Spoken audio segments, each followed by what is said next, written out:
দিন কয়েক আগেই তাকে নিয়ে টেনশনের চোরা স্রোত বয়ে গিয়েছে গোটা ক্রিকেট মহলে।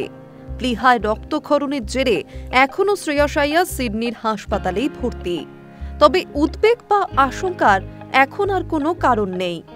ধীরে ধীরে সুস্থ হয়ে উঠছেন টিম ইন্ডিয়ার ওয়ানডে সহ অধিনায়ক। হাসপাতাল বেড থেকে নিজেই শারীরিক অবস্থার উন্নতির কথা জানালেন শ্রেয়স আইয়ার। সোশ্যাল মিডিয়া পোস্টে পাঞ্জাব কিংসের অধিনায়ক বললেন, আমি এই মুহূর্তে চিকিৎসার মধ্যে রয়েছি, তবে প্রতিদিনই শারীরিক অবস্থার উন্নতি হচ্ছে। আপনারা যেভাবে এই কঠিন সময়ে আমাকে সমর্থন করছেন, আমার আরোগ্য কামনা করে একের পর এক বার্তা পাঠাচ্ছেন, তাতে আমি কৃতজ্ঞ। আমাকে নিয়ে প্রার্থনা করার জন্য সকলকেই ধন্যবাদ। জানা গিয়েছে শ্রেয়স এখন অনেকটাই সুস্থ, তবে এখনই দেশে ফেরানো হচ্ছে না তাকে। যতদিন না বিমানের ধকলের জন্য তার শরীর একেবারে তৈরি হচ্ছে, ততদিন তাকে সিডনিতেই থাকতে হবে।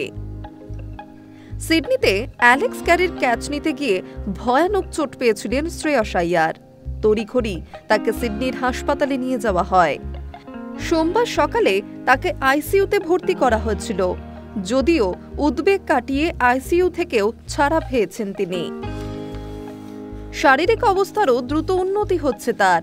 প্লীহার ক্ষত ঠিক করতে বিশেষ এক পদ্ধতি অবলম্বন করে তার চিকিৎসা করেছেন চিকিৎসকেরা। বোর্ড সূত্রে খবর, শ্রেয়সের স্বাস্থ্যের প্রতি নজর রাখা হচ্ছে।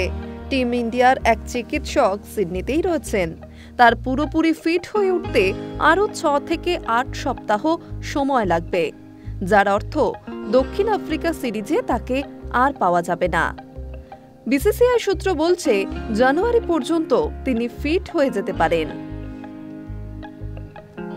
High News network.